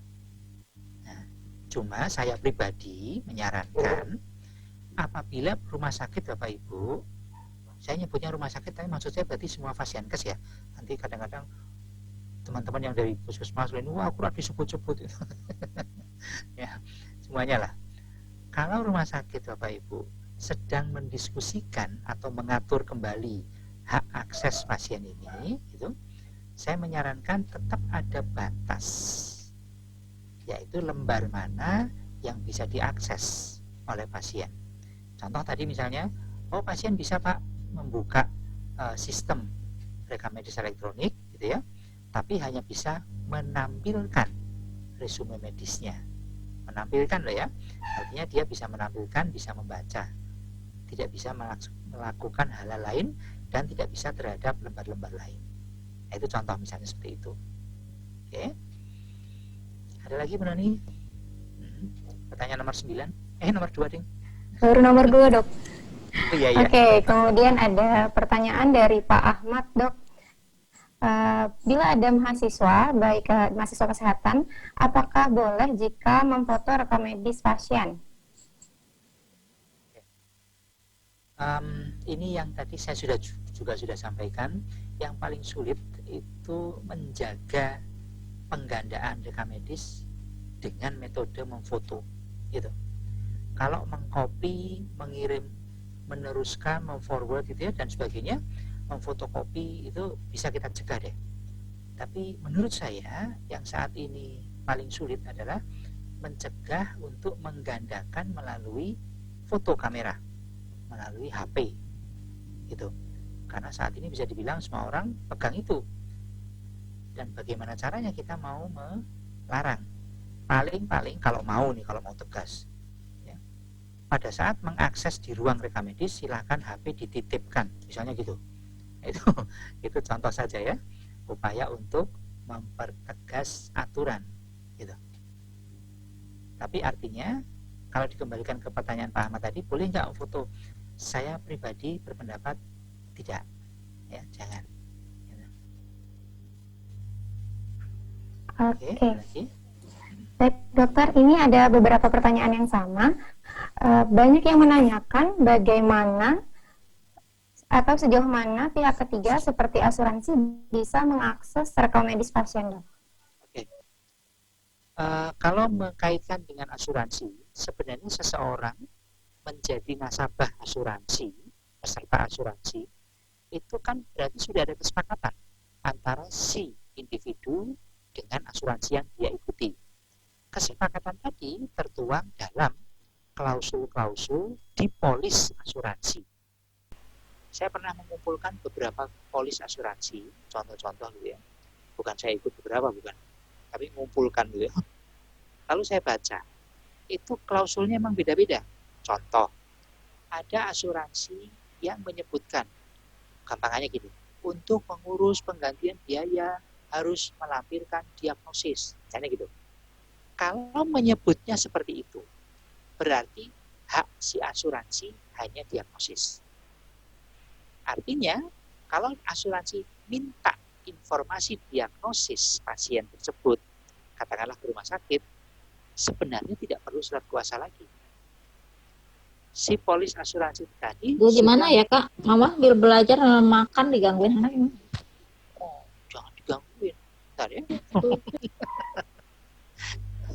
Ya, kepesertaan pasien tersebut ke dalam asuransi itu sudah memberikan wewenang pasien kepada asuransi untuk mendapatkan informasi sebatas yang disebutkan dalam klausul. Sebenarnya tidak hanya asuransi Bapak Ibu, pada saat kita buka rekening di bank, ya, sejauh yang saya tahu atau sedekat yang saya tahu, itu kita diminta tanda tangan, menandatangani kesepakatan antara kita dan bank. Biasanya lembar kesepakatan tadi isinya tulisannya kecil-kecil, ya, lalu apa istilahnya, kreket gitu itu, dan warnanya abu-abu atau biru muda, sehingga melihatnya saja kita sudah malas baca, ya. Kita sudah malas, oh udahlah pokoknya langsung tanda tangani, dah selesai, kartu ATM-nya mana, nah pengennya cepat jadi. Padahal disitulah kita menandatangani kesepakatan. Jadi kalau asuransi seperti itu. Nah, tiap asuransi berbeda-beda. Ada yang menyebutkannya begini, wajib melampirkan diagnosis dan hasil pemeriksaan penunjang dalam kurung laboratorium dan radiologi. Nah, berarti hanya itu batasnya. Kalau minta lebih dari itu, berarti harus ada surat kuasa lagi. Tapi kalau sebatas itu, sebenarnya nggak perlu surat kuasa. Pak, rumah sakit saya kerjasama dengan 20 asuransi, Pak. Dan saya nggak hafal masing-masing batasnya apa. Tulis, bikin tabelnya. Udah. Ya, gitu Bu Nani. Baik dokter, terima kasih dokter. Untuk pertanyaan selanjutnya boleh ya dok? Oh iya, silakan.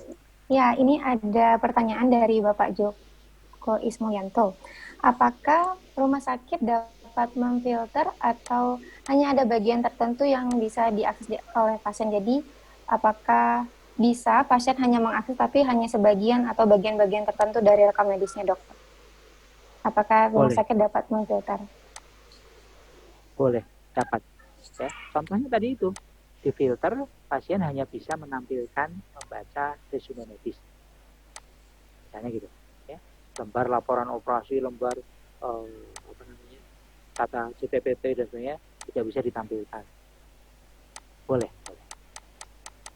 Nah, sebentar, mengingat pada saat pasien masuk di rumah sakit, hal-hal seperti ini bisa disepakati dan dicantumkan dalam general consent. Gitu. Ya, sehingga pada saat menandatangani baik pasien maupun rumah sakit, termasuk salah satunya kesepakatan bahwa hak pasien diberikan dalam bentuk sebatas apa itu bisa dititipkan di general consent atau dibuat formulir sendiri tentang hal tersebut, gitu ya. Sebab kita butuh bukti tertulis, jangan hanya kebiasaan. Biasanya di sini tidak boleh, biasanya kalau mbaknya itu boleh, kalau masnya ini loh kok rewel banget, nah itu repot ya. Satu, jangan kebiasaan, tapi memang aturan dan tertulis. Ada pepatah di hukum itu, if it's not documented, it did not happen. Apa yang tidak terdokumentasi bisa dianggap tidak terjadi. Tapi kami udah biasa kok Pak, dan selama ini nggak apa-apa.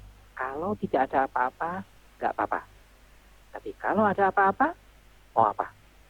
Nah, makanya kita antisipasi. Oke, silakan Bu Nani, lanjut. Ya dok, ada pertanyaan lagi nih dok. Bagaimana jika keluarga pasien meminta kronologis penyakit pasien rawat inap yang sudah meninggal? Apakah ada batasannya dok? Apakah bisa jika pasien itu sudah meninggal, kemudian keluarganya meminta rekam medisnya dok atau resume medisnya? Ya, pertanyaan ini sering muncul, ya. Apalagi kalau dikaitkan dengan kondisi pasien terhadap diagnosis tertentu. Nah, satu itu, yang mana diagnosis tadi tidak hanya berdampak pada kondisi medis pasien, tapi bisa jadi berdampak pada kondisi lain. Misalnya, hak sosial pasien, hak finansial pasien, ya, hak status pasien, dan seterusnya. Walaupun pasien sudah meninggal. Ya.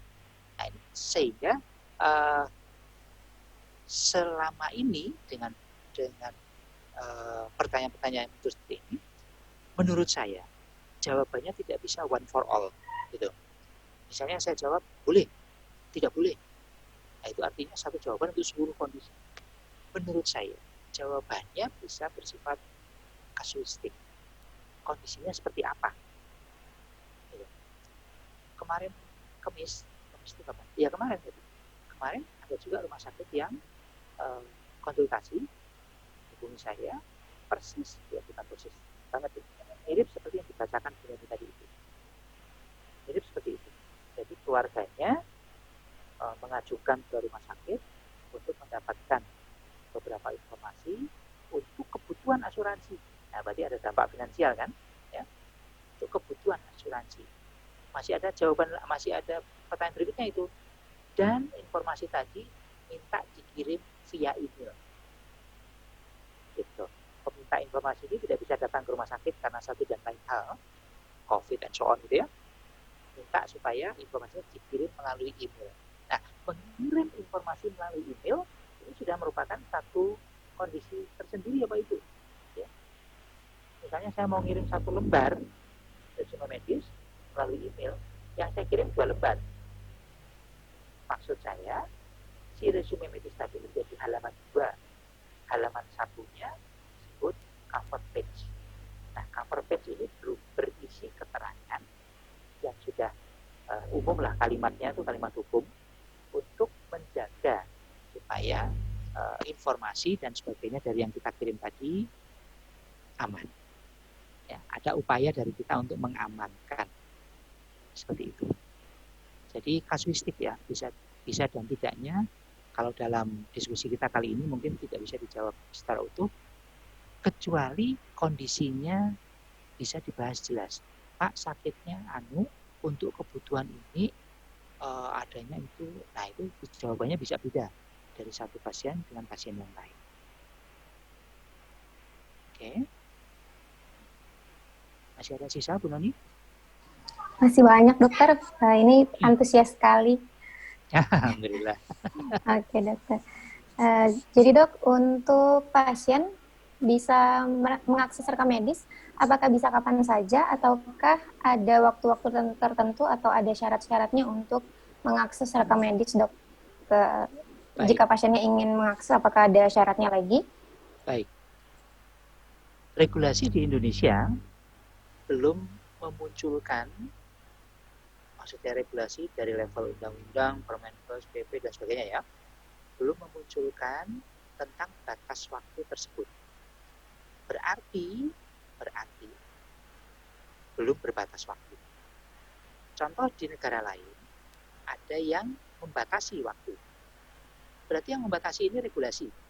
Ya, misalnya saja, saya nggak hafal negaranya, tapi dunia kira-kira begini. Pasien masih tetap bisa mengakses informasi-informasi dalam rekam medisnya sampai 3 tahun terakhir. Misalnya begitu. Sampai 3 tahun terakhir. Artinya, kalau dia membutuhkan informasi yang 5 tahun yang lalu, 15 tahun yang lalu, itu bisa ya, bisa tidak. Tapi sampai dengan sekian tahun yang diatur dalam regulasi tadi, wajib disediakan oleh rumah sakit. Nah, ini dalam regulasi kita belum diatur sampai sebegitunya. Bisa saya artikan belum berbatas waktu. Oke, tadi ada salah satu slide saya yang menampilkan beberapa aspek akses. Jadi saya persempit pembicaraannya. Contoh, bisa saja rumah sakit mengatur pasien bisa mengakses pada jam kerja dan hari kerja rumah sakit melalui sarana komputer yang disediakan di ruang rekam medis rumah sakit. Misalnya begitu. Artinya di luar jam kerja dan hari kerja pasien nggak bisa. Nah, itu kan berarti ada aturan tersendiri di rumah sakit. Oh, tapi di rumah sakit sana boleh kok 24 jam. Ya silakan.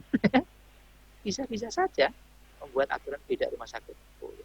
Tapi artinya hak pasien tetap diberikan. Cuma cara dan keleluasaannya bisa berbeda.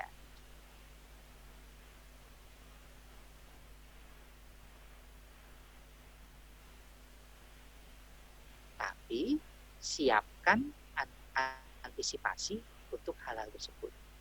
Bapak Ibu, kita sedang panas-panasnya ini, barangkali Bapak Ibu mengikuti ya PDP, perlindungan data pribadi. RUU PDP belum selesai, malah yang harusnya selesai 2020 ini, kemarin saya dengar lagi tim penyelesaiannya minta mundur 2021 ya, karena batas waktu rapat sudah lewat di Desember ini dan belum selesai itu. Dan berita tentang kebocoran data juga makin lama makin besar ya. Nah, ini perlu kita kaitkan tentang menyediakan akses. Silakan kalau saya. Ya. Oke, selanjutnya kita buka sesi tanya jawab ya Dok ya. Silakan jika ada peserta yang ingin bertanya dengan raise hand terlebih dahulu. Ini ada dari Bapak Ahmad Ainul Yakin, dipersilahkan. Baik, terima kasih atas waktu dan kesempatannya. Ya, selamat malam, Dokter. Selamat malam. Apa suara saya terdengar? Wah, jelas sekali, Pak Ainul. Oke. Yang ingin saya tanyakan, bagaimana terkait kemungkinan, bagaimana mungkin, halo? Ya. Bagaimana terkait dengan kemungkinan akan diadakan suatu peraturan terbaru yang lebih spesifik yang terkait dengan hak akses itu, Dok? Apakah mungkin ada? Terus itu prosesnya bagaimana?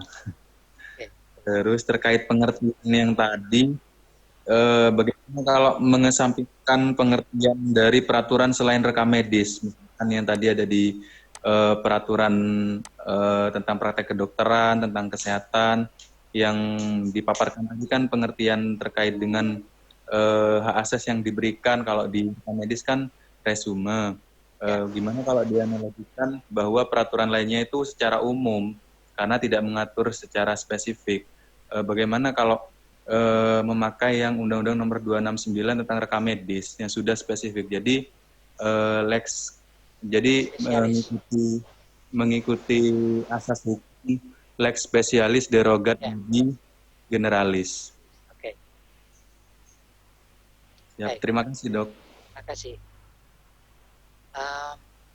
Menarik ini pertanyaan beliau ya. Ada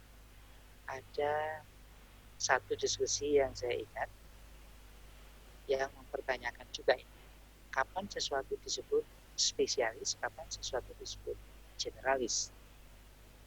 Lalu dengan cepat bisa dijawab, oh Permenkes 269 itu lex spesialis karena sudah berbunyi tentang rekam medis.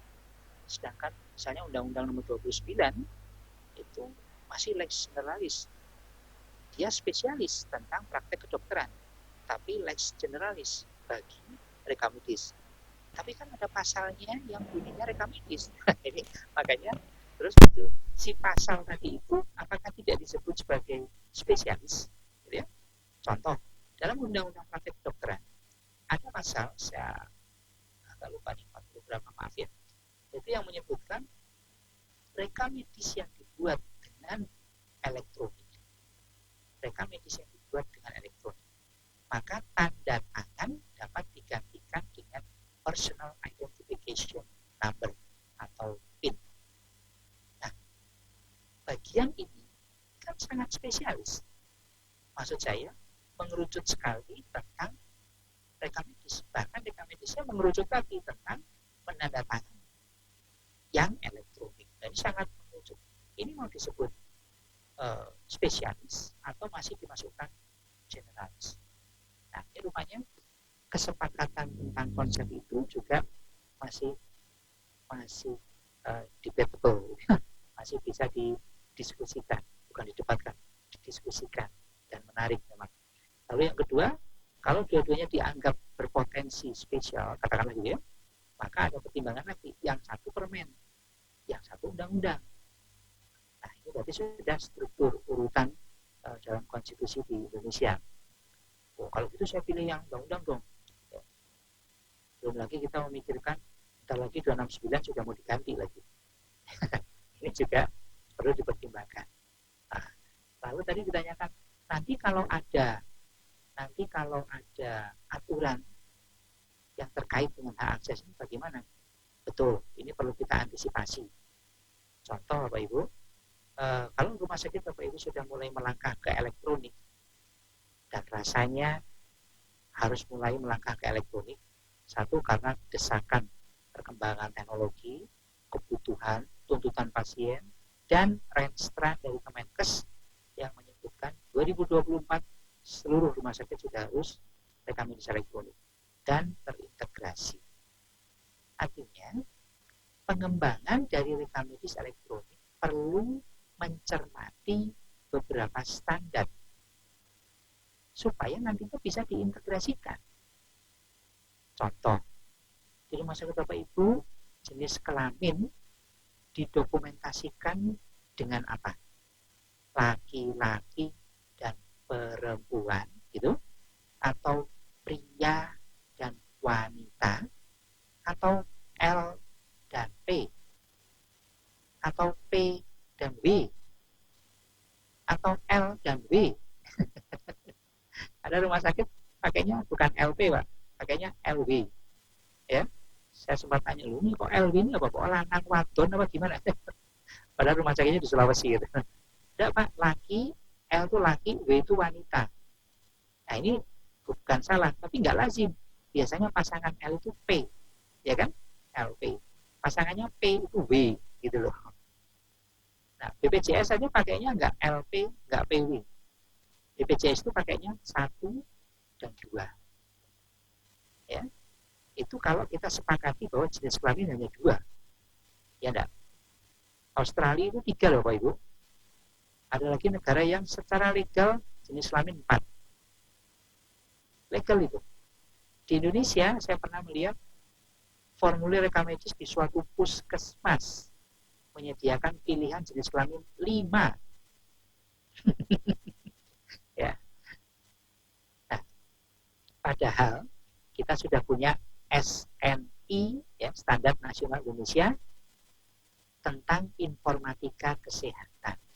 Salah satunya adalah standar, ya, SNI tentang kode representasi jenis kelamin manusia.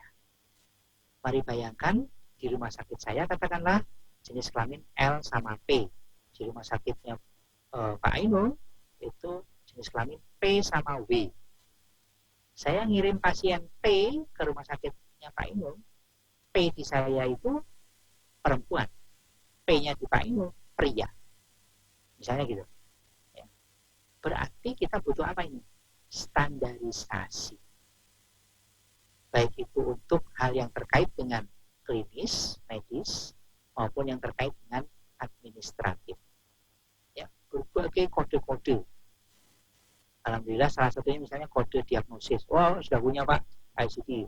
Kode tindakan, oh itu bisa ICD 10, bisa 9 CM. Oke. Ya. Kode kelurahan, oh sudah ada. Dan seterusnya. Ya. Kode jenis kelamin, ayo kita sepakati. Kode ini, supaya pada saat si rekam medis elektronik tadi dikomunikasikan antara satu rumah sakit dengan yang lainnya, makna atau isi cerita di dalamnya tidak berubah. Itu. Kita sama-sama tahu formulir resume medis belum standar, masih banyak variasinya, ya kan? Nah, itu PR besar itu. 2024. Oke. Ini masukannya Pak Inu. Baik dokter, mungkin bisa satu pertanyaan terakhir dok. Tuh, sudah terakhir. Iya dok, mengingat waktu. Oke, sedikit informasi ya dok untuk para peserta. Untuk absensi tidak ada link karena data peserta untuk sertifikat sudah ada pada saat pendaftaran. Kemudian nanti di akhir diskusi ada sesi foto. Jadi untuk para peserta harap untuk stay dulu untuk foto bersama di akhir sesi ini. Nah, sebenarnya ada banyak sekali nih dok pertanyaan. Mohon maaf kepada peserta. Peserta ini ada grup. Ya, betul dok? Benar dok. Di apa? Di WA. di WA. WA berarti 2 grup ya. Kalau 1 grup kan nggak cukup, sesek. Iya dok. Nanti ditanyakan lagi ke Maksud saya, kalau saya lihat jumlahnya kan sekitar 400 sekian. Itu logika saya berarti ada 2 grup di WA. Nah, pertanyaan-pertanyaan yang malam ini belum sempat kita diskusikan, saya lihat tadi di chat muncul lagi pertanyaan gitu ya. Insya Allah nanti bisa kita teruskan. Insya Allah saya jawab di WA group. Misalnya gitu Bu. Baik dokter. Silakan tadi mau ada satu lagi barangkali? Ada satu lagi dari Ibu Astri Ayu Prasetyani. Dipersilahkan. Terima kasih. Selamat malam Dr. Rahman. Assalamualaikum. Jumpa lagi dengan saya Dok. Iya Dok. Ini Dok kaitannya dengan pasien yang tidak kompeten, dalam hal ini kan pasien jiwa ya Dok ya. Nah, itu pemegang kekuasaan tertinggi untuk mengampu pelepasan informasinya ada di tangan Dok, suami atau istrinya, ataukah kedua orang tuanya dalam hal kasus perceraian Dok? Sudah cerai atau belum? Mungkin itu dulu Dok. Baru mau korban, jadi kan baru mau angkat. Karena kan ada pasien, ya karena kan katanya pasiennya adalah pasien jiwa, jadi kan mungkin dari pihak suami atau istrinya akan menggugat cerai dan meminta untuk akses informasi medisnya. Nah, dalam hal ini rumah sakit itu pegang mengacu ke suami atau istrinya tersebut atau ke orang tuanya. Karena kan nanti akan proses cerai Dok, nanti malah istilahnya menyusahkan pasien itu sendiri ya Dok ya. Oke, ada 2 hal yang muncul. 1, pasien dalam kondisi tidak kompeten karena tidak sehat akal, gitu kan? Berarti walaupun tidak untuk kasus proses seperti yang Bu Astri tanyakan, maka hak si pasien jatuh pada pasangannya, gitu, ya. Kecuali kalau sudah, ini kan belum, baru mau akan proses cerai, gitu kan? Berarti belum, berarti dia masih punya hak. Lalu pertimbangan yang lainnya, Bapak Ibu sekalian, informasi tentang kesehatan jiwa atau sering disebut mental health record itu termasuk salah satu dari kelompok sensitive health information. Ya, ini makasih Bu Astri menanyakan ini karena semua isi rekam medis kita sepakati rahasia, gitu ya. Kita tidak beda-bedakan. Oh, kalau nama nggak rahasia Pak, kalau diagnosis rahasia. Tidak, semuanya rahasia, baik data medis, klinis maupun data administratif. Oke. Tapi dari yang rahasia ini ada yang sangat rahasia, gitu ya. Artinya masuk dalam kriteria sensitive health information. Disebut kelompok sensitive health information karena informasi ini sangat mudah berdampak diskriminasi. Sangat mudah berdampak diskriminasi. Contoh pertanyaan Bu Astri tadi itu kan sudah beraroma ada ke arah diskriminatif, gitu.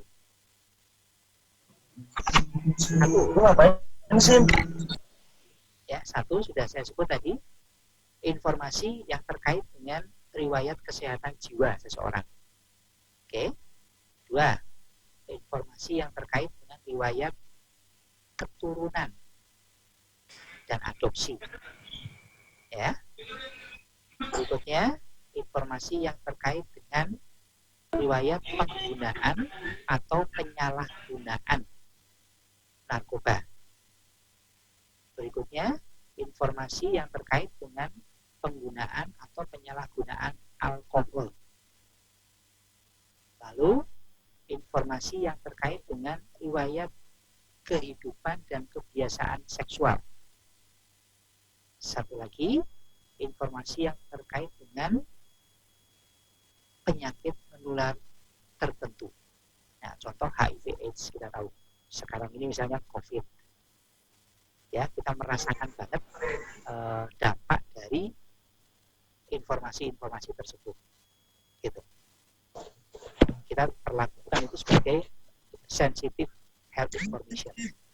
Nah, salah satunya yang ditanyakan Bu Asri tadi, yaitu informasi terkait dengan riwayat kesehatan jiwa seseorang atau mental health record. Halo. Halo juga, Pak. Oi.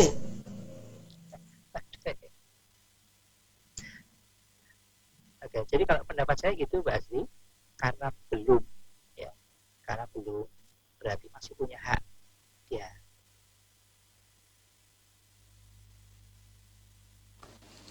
Oke. Oke. Apakah sudah cukup, Dok, untuk pembahasannya atau ada yang ingin ditambahkan lagi? Maaf dok, nambah dok. Jadi kalau ini proses informasi medisnya tidak digunakan untuk pengajuan proses gugatan cerai, dok. Apa kita juga akan memberikan? Kan itu nanti akan membahayakan pasien, dok, merugikan pasien. Nah, gimana itu, dok? Permintaannya untuk apa berarti? Ya untuk pengajuan gugat cerai. Jadi karena suaminya gangguan jiwa, kemudian si istri minta istilahnya resume medisnya untuk pengajuan gugatan cerai. Nah, itu kita harus mengacu ke siapa nih, dok? Ke istrinya atau ke orang tuanya untuk pelepasan informasinya? Istrinya, Bu. Dan dia mengajukan tetap istrinya, dok. Ya. Dan dia mengajukan gugat cerai dengan alasan kondisi tersebut, itu kan boleh. Iya. Oh, boleh.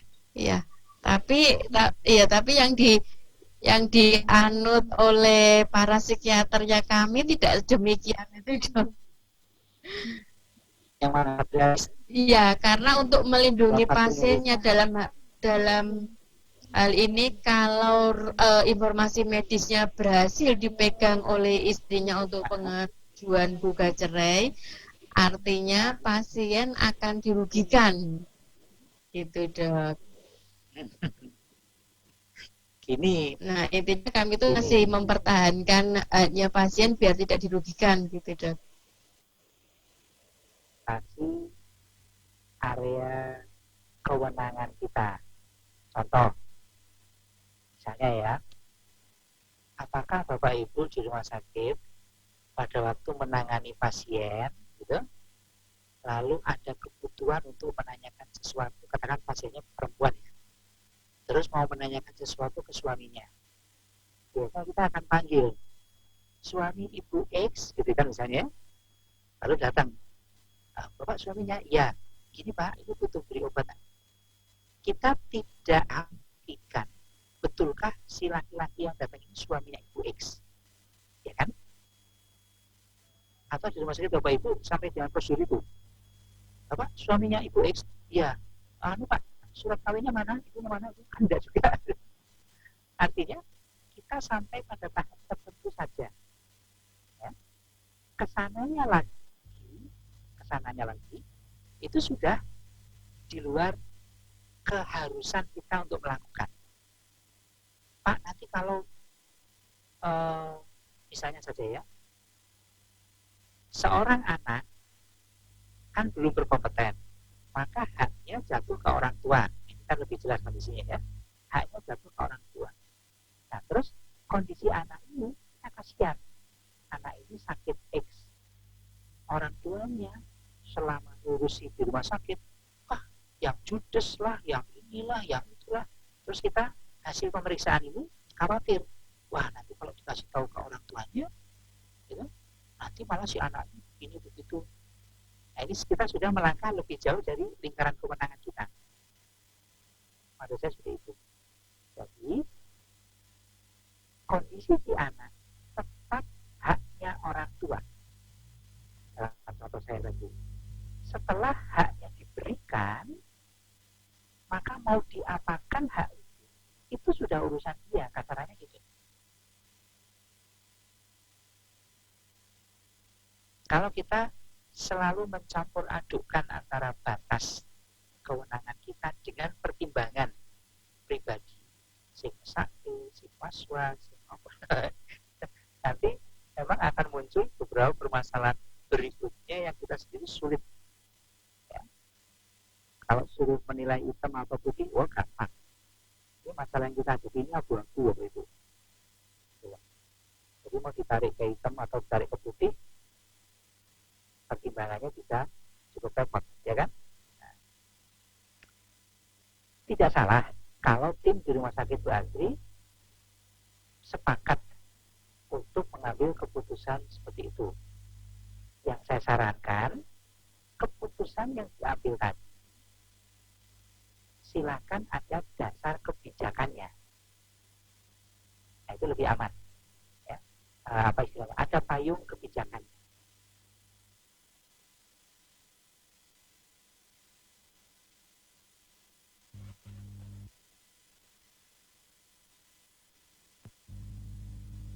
Oke, ya, misalnya pasien minta dan tidak kita beri, maka kita bisa, maaf, ini aturan di rumah sakit kami berdasarkan kebijakan ini, kami tidak bisa memberikan, dan gitu.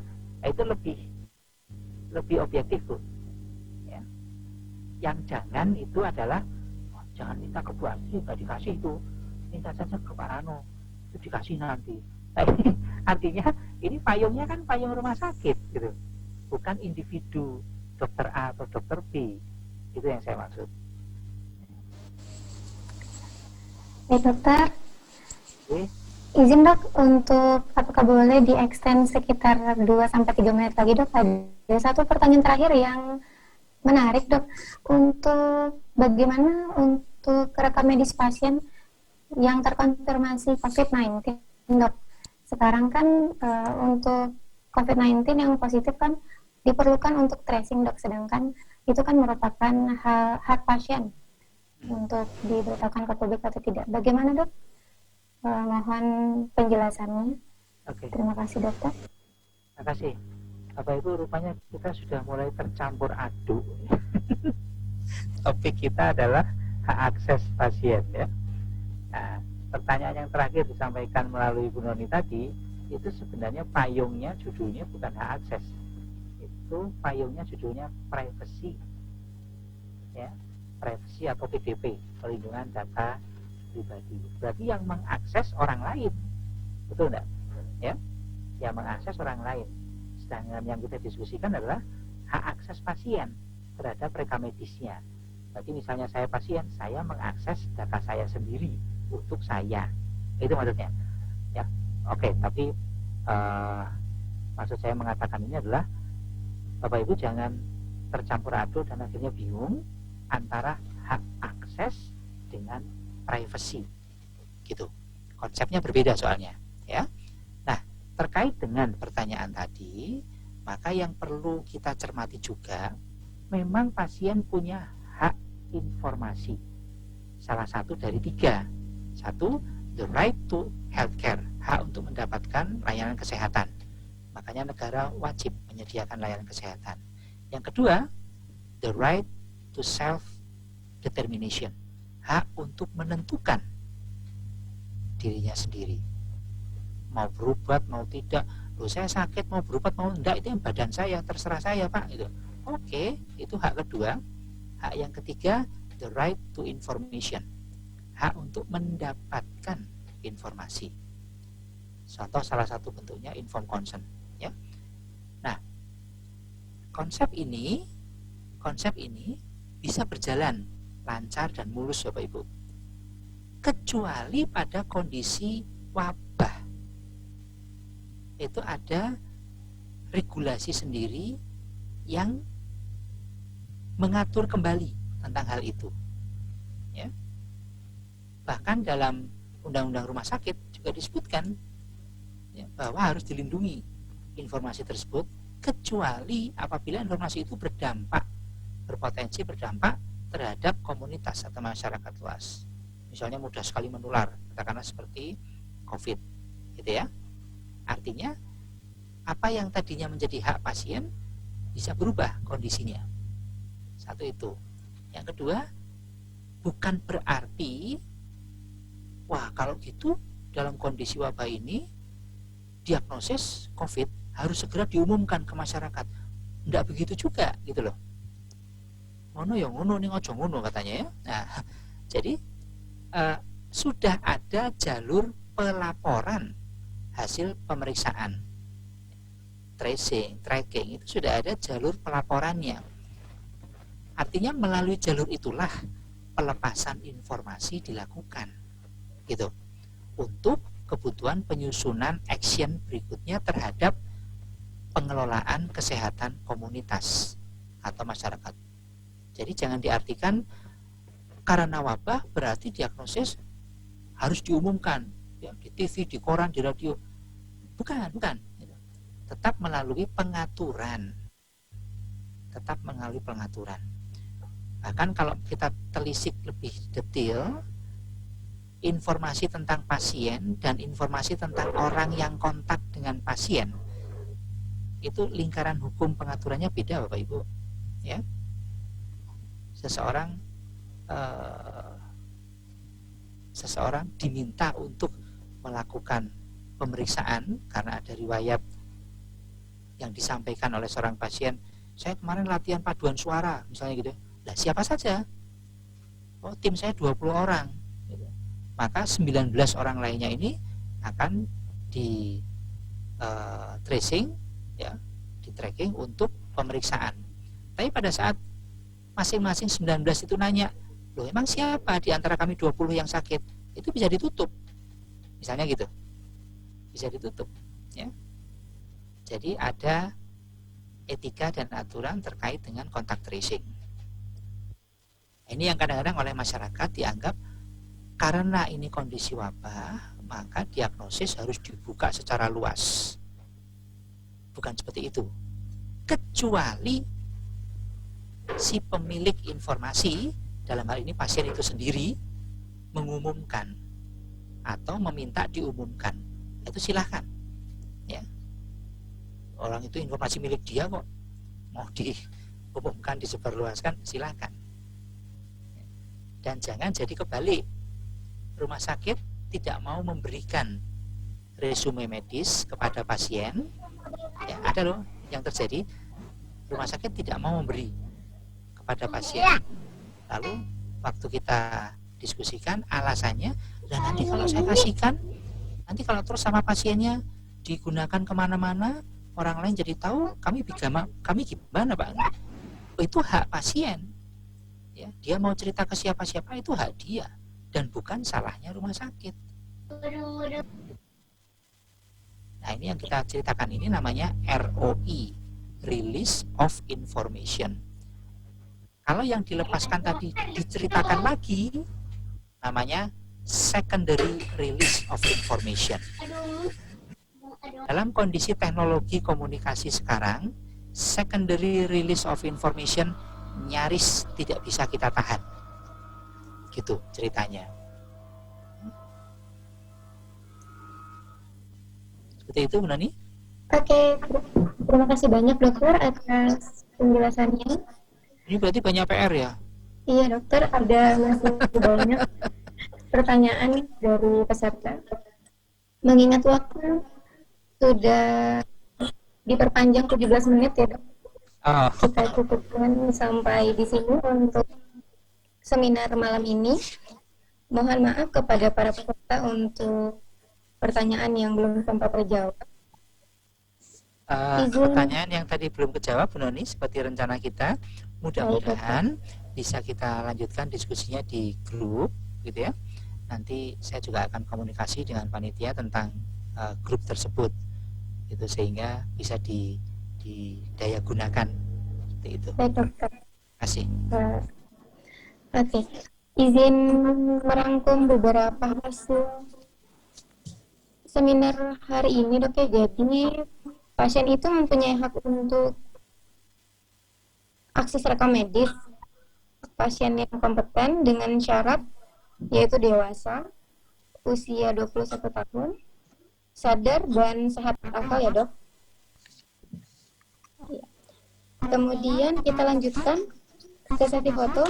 Bagi para peserta harap untuk menghidupkan kameranya.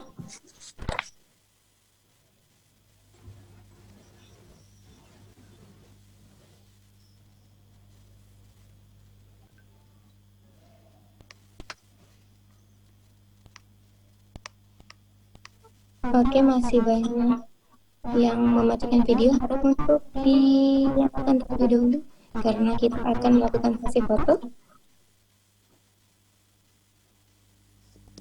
Oke. Saya hitung ya. Wajah Bapak Ibu mau diakses sama guru. Baik. 3, 2, 1.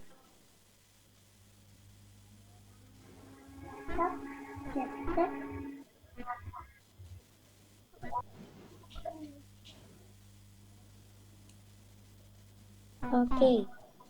Terima kasih Dokter Rano untuk materinya pada malam hari ini. Terima kasih juga kepada para peserta yang sudah menyempatkan untuk mengikuti materi malam hari ini. Ya Bapak Ibu sekalian, ya, mudah-mudahan bermanfaat. Baik. Mudah-mudahan berjumpa di topik berikutnya. Terima kasih Dokter Reno. Terima kasih, Dok. Terima kasih Terima kasih Dok. Gratisannya dok. Terima kasih Dok. Dari Indang Jakarta. Alhamdulillah. Terima kasih dokter. Sehat selalu, Dok. Sehat selalu. Terima kasih dokter. Dokter, selamat. Terima kasih dokter. Tadi Bunda dari mana aduh ya Allah. Terima kasih banyak. Dokter Retno dan panitia. Izin live. Salam dari Bali, dari Pasar. Alhamdulillah. Makasih Bali dan Pasar. Dokter, dok. Terima kasih dokter. Alhamdulillah, sama-sama. Terima kasih dok. Terima kasih dok. Dok, makasih dokter, panitia izin live. Terima kasih Terima dokter. kasih dokter. Sama-sama Bapak Ibu. Makasih. Alhamdulillah. Unless dok. Jazakumullah khairan katsiran, Dokter. Sehat-sehat. Amin. Salam jauh dari Rumah Sakit Pertamina Balikpapan, Dokter. Alhamdulillah.